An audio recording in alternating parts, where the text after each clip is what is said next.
Hey, hey, hey. Welcome to The Awakened Heart, a podcast for healing women.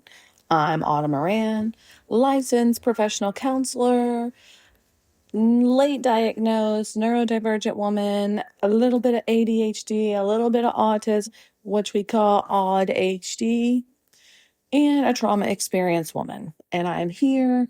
My goal, my desire, my purpose, my why for this podcast is to share my experience, to share what wisdom I do have, and to share my education and what I do know and what it takes to heal, to feel good, to live in a body and in a life that is yours, that you create on your own terms.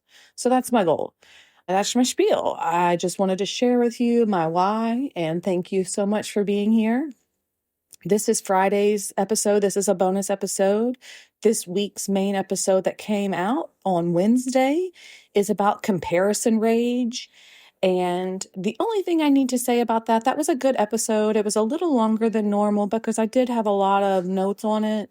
But I do want to say, if you listened, if you stuck with me after the first 5-10 minutes, I thank you so much. I was behind all week this week, a little bit last week, and I woke up, rolled out of bed.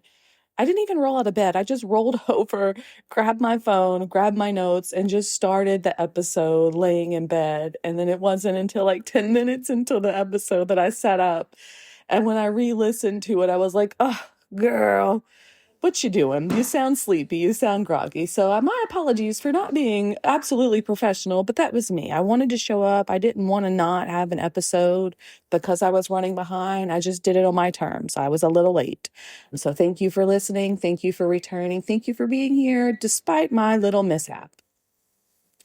This bonus episode pairs with the full rage season, the full rage arc that we are in. The sacred rage, the body as an enemy, the unmasking, the clock, the comparisons, all of it. And today we're going to do some heavy lifting here because this is about shadow work to heal from sexual trauma. This is specifically how to show up and how to acknowledge and how to embrace your sacred rage for what it's actually trying to show you.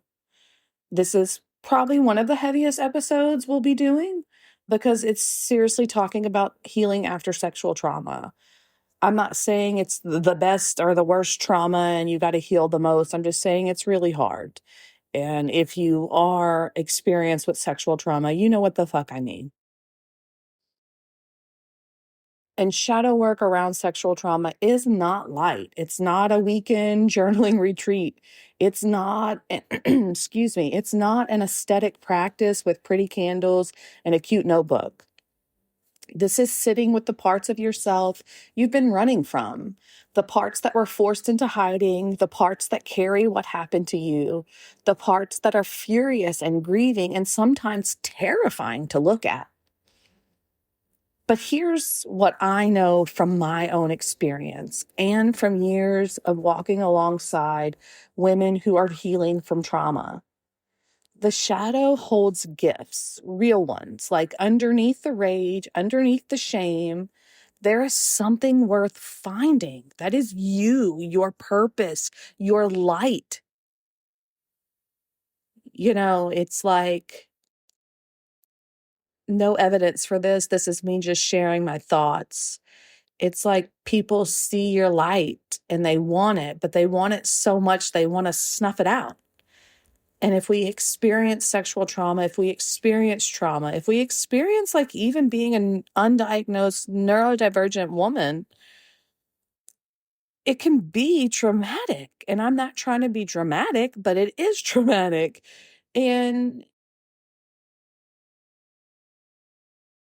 that's terrifying. Like we have been snuffed out, essentially. Our light has been, we've had to push it down and push it down and push it down so that we can stay safe because no one told us that we have a light and that what would happen if we didn't have our guard up or didn't know how to appropriately guard our light. People will take advantage. People will hurt us. People will want to take our light. I think this was a tangent, but I just want you to know that there's a light in you And it is okay for that light to shine brightly. We just got to learn tools to create boundaries around this light so that we can stay safe.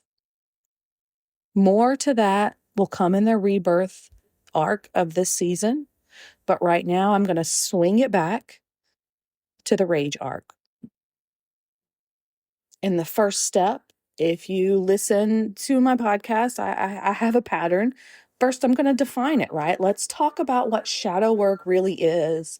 Excuse me. Let's talk about what shadow work really is, because it gets thrown around a lot and it can sound mystical and it can even sound intimidating. But the shadow is everything you've pushed away. The shadow is everything you were told you shouldn't have, shouldn't feel, shouldn't be.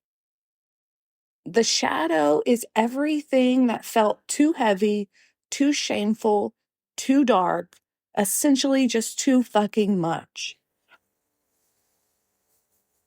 It's not evil. It's not demonic. It's just a hidden part of us. They are the parts of you that went underground because they weren't safe above ground. Going back to that light. When we're young, when we're growing up, and no one tells us how precious, how wonderful our light is, we shine it bright. We let everyone see it. We don't have tools to keep ourselves safe. And sometimes people make us go underground. Our light go underground.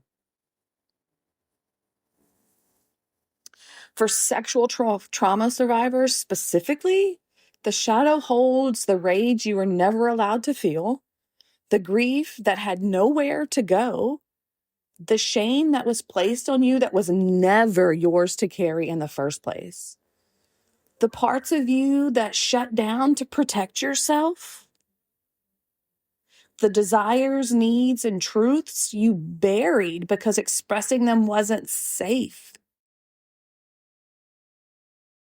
And the shadow holds the version of you that existed before the trauma and the versions you became after.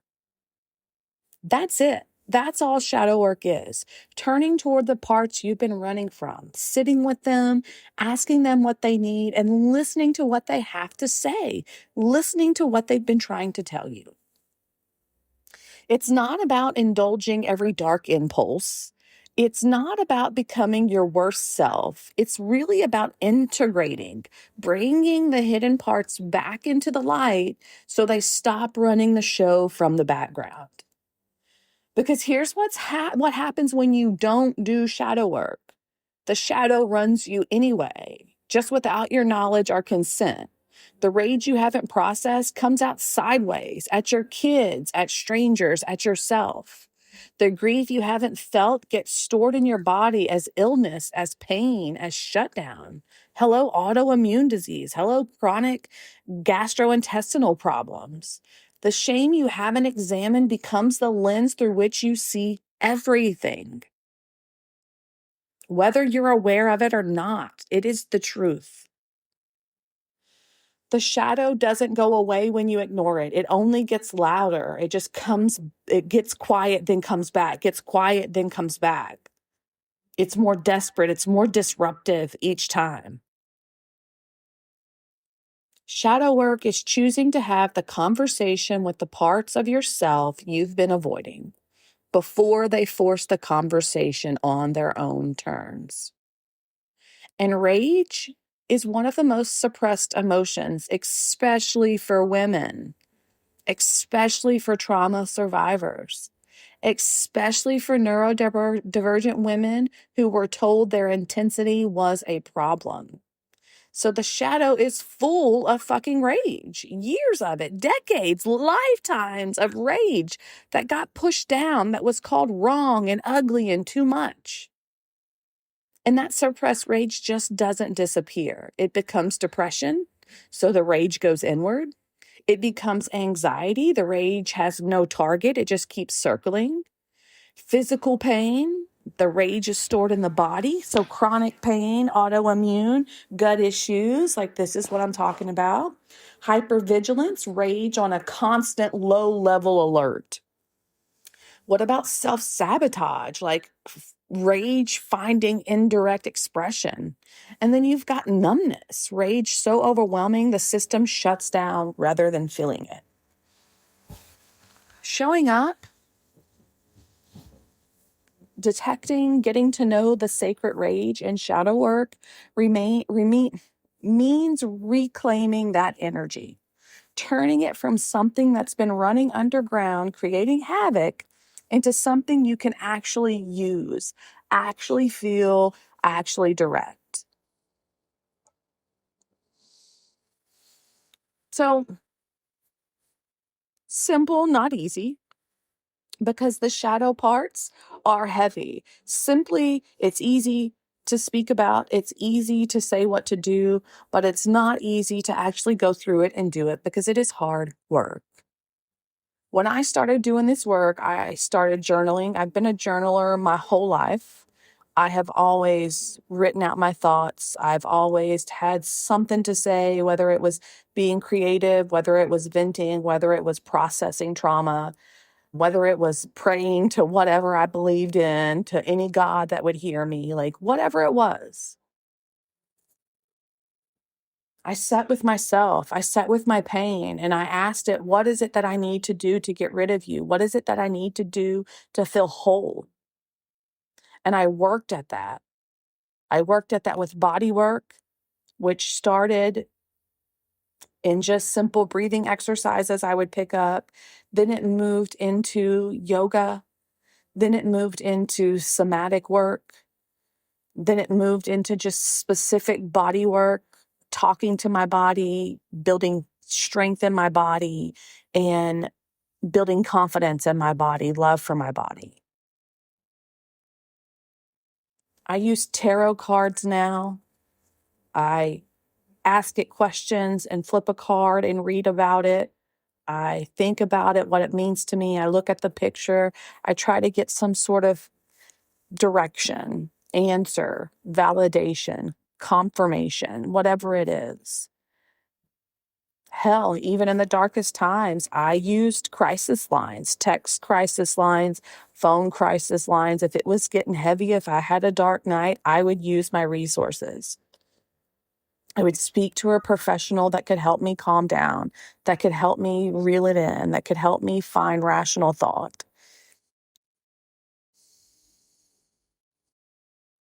I did a lot of spiritual work. I did cord cutting things, visualizations, ceremonies, lighting candles, releasing things, manifesting things, wearing certain colors,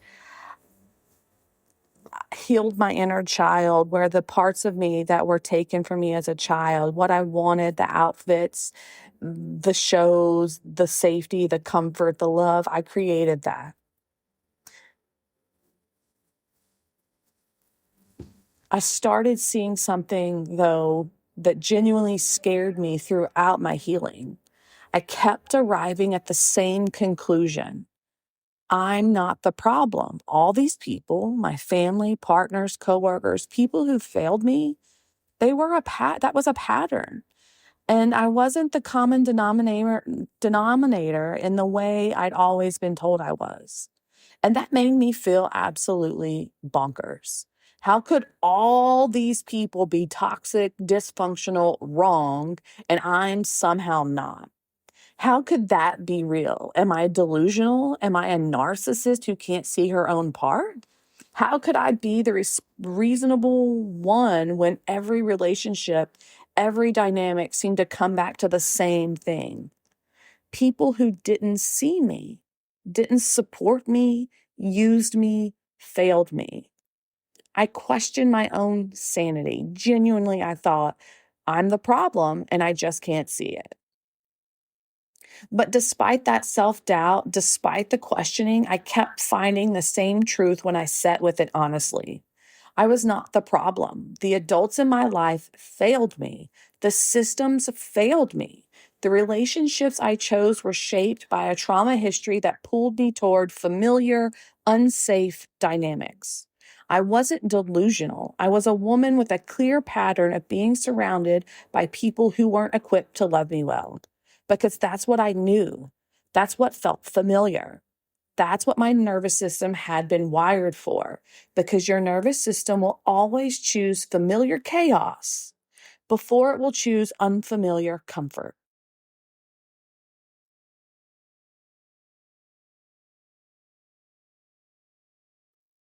As destabilizing as that realization was, it was the beginning of everything changing. My rage revealed something to me that I've always known, but also didn't expect. And that was that none of these people were ever meant to save me. Not as a hopeless conclusion, but as a freeing one, because no one can get this job done like I can. No one can love me back to health. No one can do this for me, which meant I had to do it. And that required a level of self-care, self-love, and a burning it all the fuck down that I hadn't understood before. The rage became my fuel. It stopped being the fire I was drowning in and started being the fire I was fucking cooking with. I had a boss, I had a supervisor in the military. Shout out to Sergeant Alvarez. He was a character. I think he had my back. I think if I could narrow it down to bosses that had my back, I think he had to be the most, maybe one of the most that had my back. It was cool working for him. But he would always say when something would get good or something would get exciting, how would he say it? He'd smack his hands together, he'd rub his hands, and he'd be like, now we're cooking with chicken grease. So, cooking with fire, right? We're cooking with fire. We're cooking with chicken grease. We're ready to get popping. I essentially stopped fighting myself. I stopped being so fiery mad at myself, at my circumstances, at the situation and when the initial consuming rage started to settle, not disappear, but settle into something more directed, I could finally hone in to something.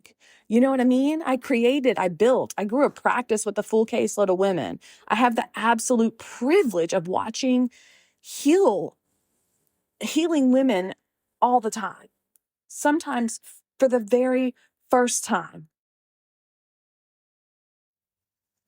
I worked on being a better mother. Not perfect. I'm never perfect. I repair when I mess up. I hold space for my kids' experiences, and I change where I need to change. I learned to slow the fuck down.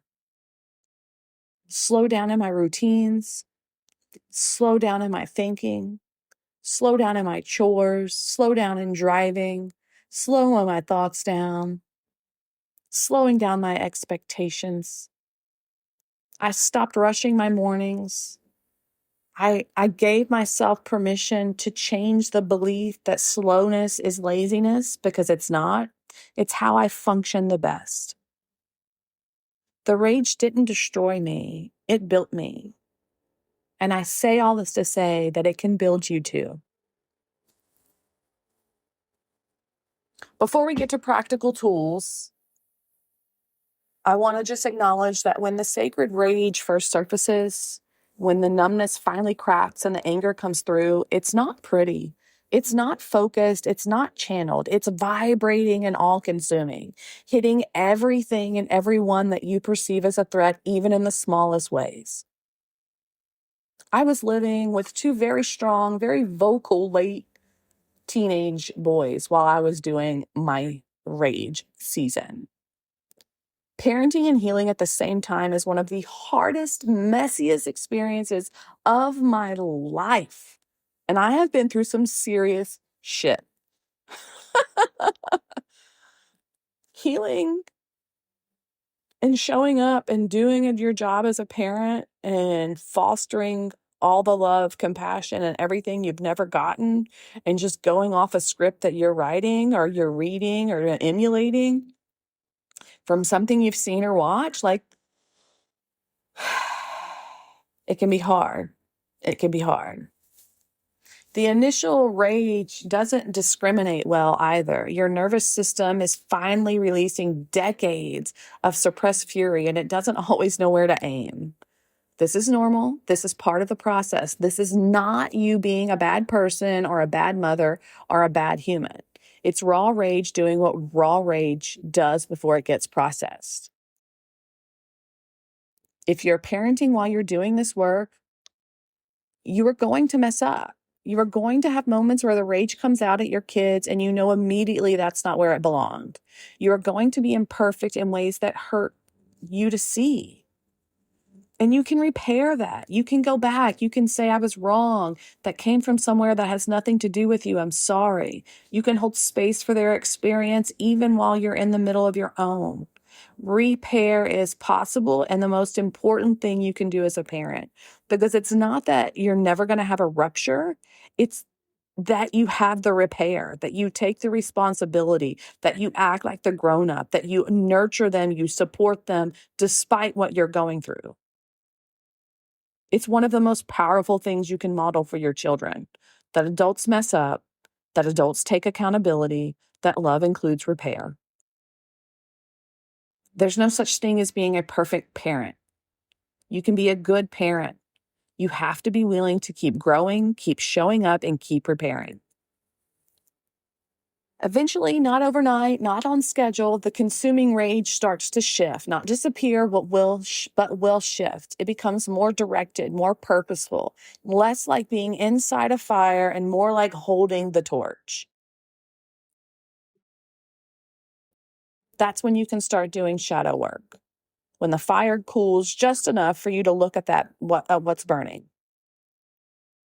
So let's get into it. How do you do shadow work?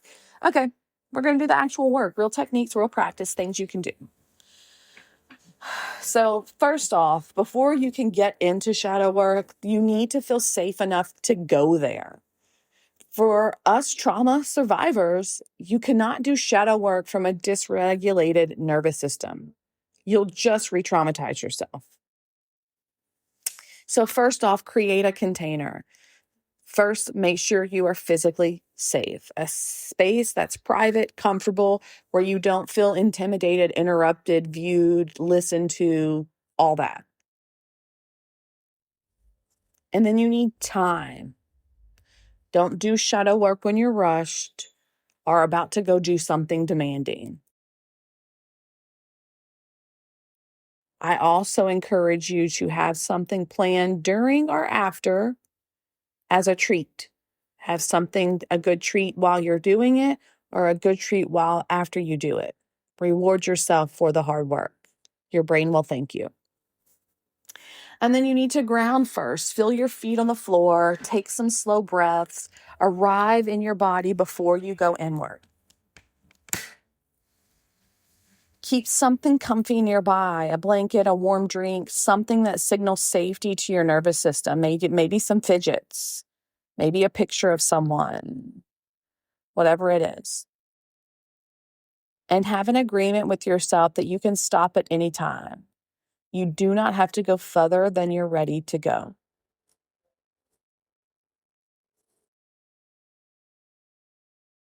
So before you get into the rage work, I have an acronym that can be simpler than these steps, but I want you to do physical safety and time. Those are important, right? And then to get safe, I want you to glow, GLOW. Ground yourself like we spoke about. Feel your feet on the floor.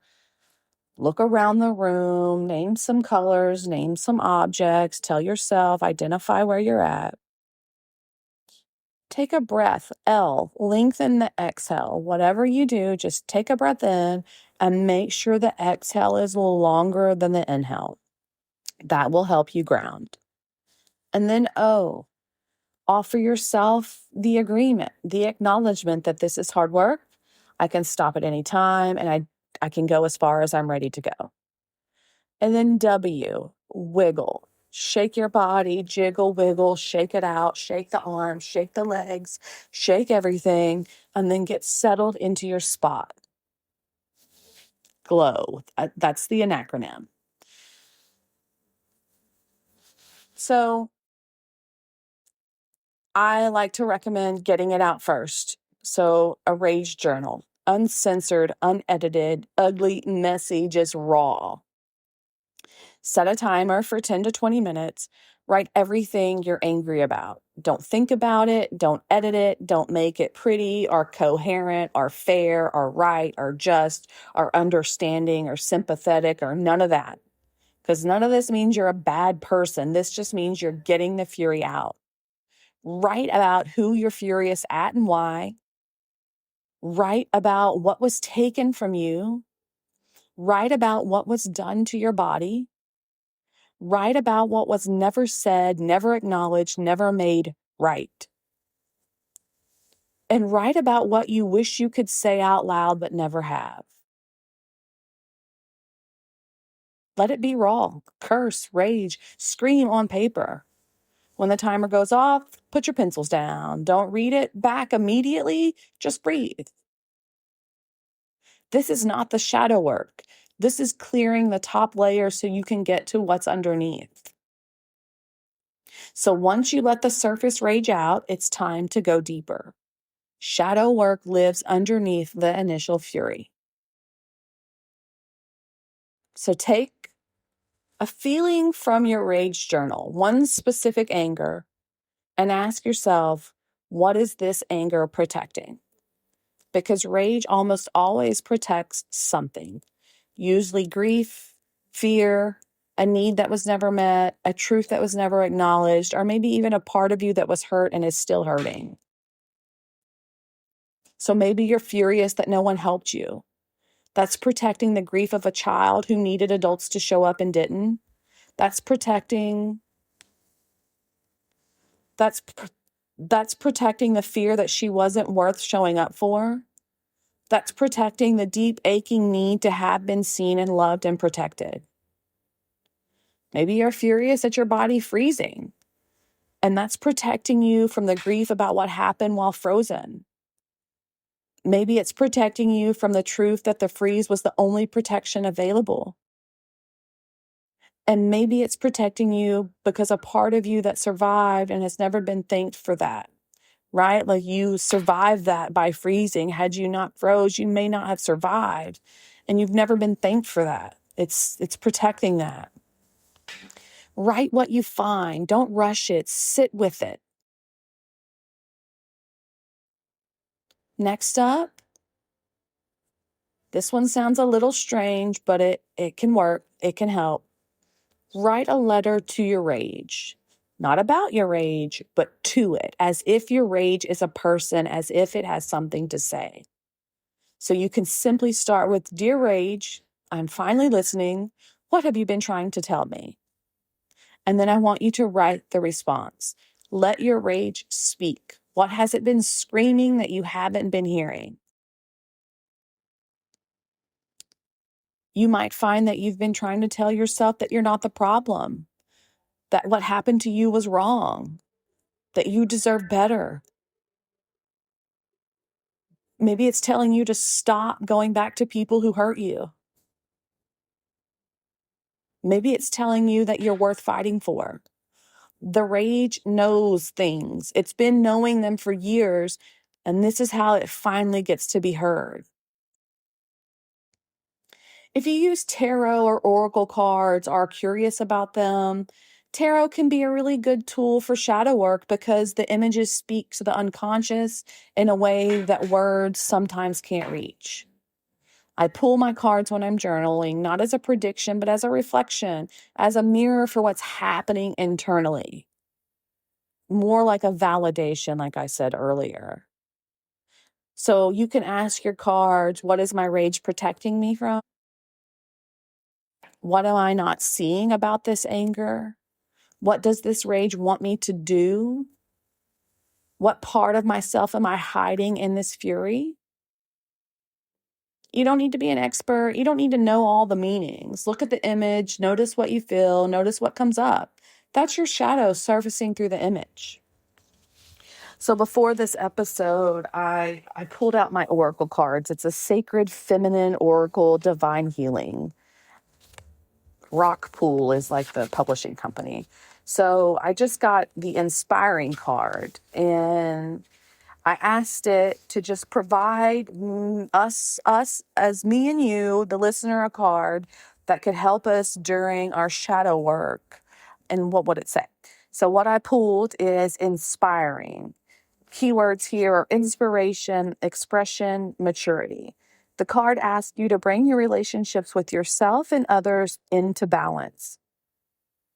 I love it. This is what we're doing. Some of the mentions, some of the helpful affirmations they offer is I am authentic and stop playing a role to appeal or seduce. I dare to show myself as I truly am.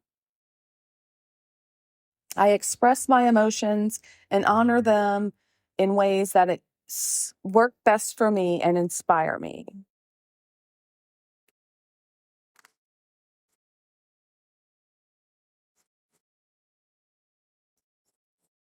I work in the service of love, grace, and beauty. I like this one. I am honest with others. I refrain from lying and using platitudes. I am true. So, I mean, not that this is all shadow work. I just thought it would be fun to pull something and talk about it as an example. I didn't pull a tarot card, which should have been obvious, but I'm really loving the oracle cards. Just give me a word. I pulled one the other day. My question was, what is it that is holding me back from getting to where I want to be? But it was worded different, but that's basically what I asked. And I got the judgment card, and it was about letting go of self-judgment, letting go of the self-critique. And I was like, okay, I hear you. And that's why I like it, because it's like, it didn't change my life. It didn't like give me some superpower, but it did give me an insight to be like, you're right. I do need to reflect on how I judge myself, the pressure I put on myself to perform, to mask, to be all the things, right? So tarot cards, oracle cards, they're fun. I like them. I try to get seemingly good-natured ones. Mine are more on the feminine side, very pink, very gold. I love them. So tarot cards. Another tool here is when you're questioning your own sanity. What I kept finding was practicing I'm not the problem. And I kept asking, how can that be? So write down the story you've been telling yourself about a relationship or dynamic that's involved in your rage. And then write what's actually factually true here. Not your interpretation, not their interpretation, but the facts. What happened? What was actually said and done? What is the pattern observed over time? When you separate the facts from the story, things often become much clearer. The narrative that you're the problem, that you're too much, that you somehow brought this on yourself, often doesn't hold up against the evidence. This isn't about making yourself blameless for everything that's ever happened. It's about seeing clearly, accurately, without the distortion of shame and conditioning telling you that everything is your fault.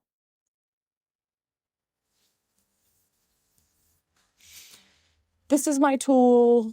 I have learned this. I have picked this up. But next up is having a morning ritual. Not every day, because not every day is perfect, but this is a practice. No rushing, no checking your phone immediately, no jumping straight into the demands of the day.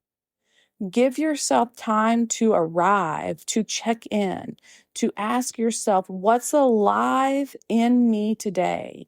What am I carrying? What needs attention? Even 15 minutes of this can change everything, because you're creating a daily practice of turning towards yourself instead of running from yourself, which is at its heart what shadow work is. So you can sit with your coffee and tea in actual stillness, not scrolling, not screening of any kind.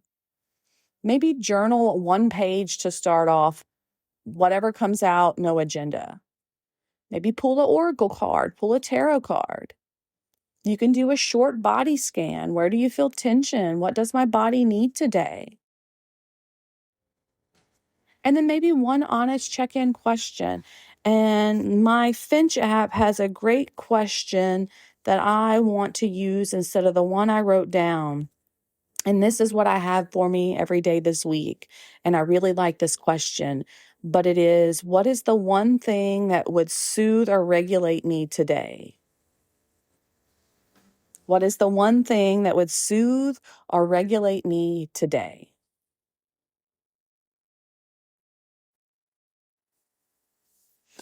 And last tool is practice creating. Write, paint, garden, cook, organize a space, build something, make something beautiful out of the ugly. This is how the rage becomes fuel in a tangible way. You take the heavy and you transform it into something. It doesn't have to be art. It doesn't have to be good. It doesn't have to be for anyone else. It's you taking what the shadow gave you and turning it into something that didn't exist before. That's alchemy, and it's one of the most healing things you can do. This is like inner child healing, learning to play, learning to create.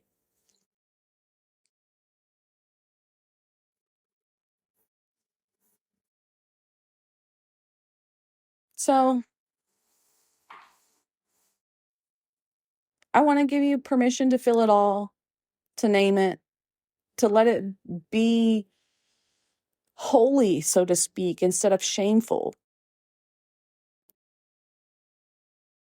I want you to understand that your body didn't betray you, it protected you. And that reclaiming it is part of the work.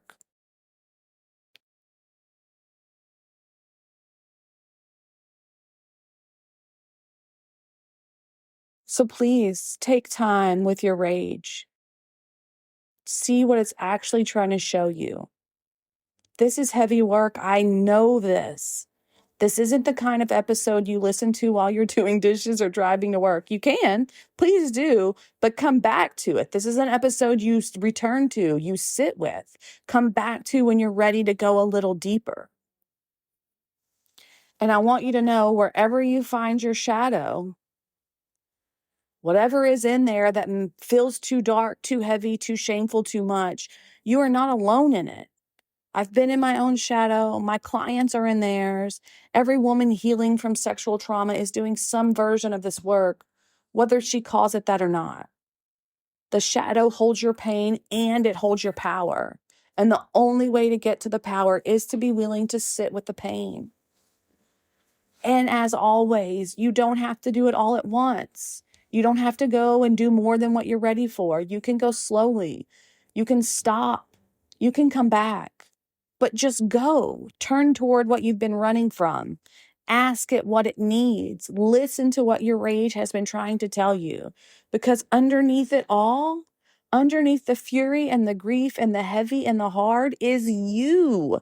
And she's so fucking worth finding. Okay, some journal prompts. So I'm saving them to the end. Feel free to stop, write them down, come back to them. I've got a few. I'm going to try to wrap this up. I don't want to have another long episode, but I don't want to speed through. So here we go. Journal prompts. What am I most afraid of to find if I look at this anger honestly?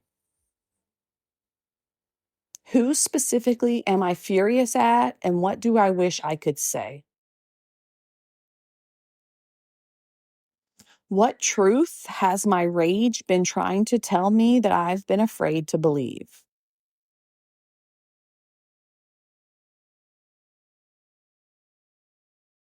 What does the version of me underneath all of this actually want?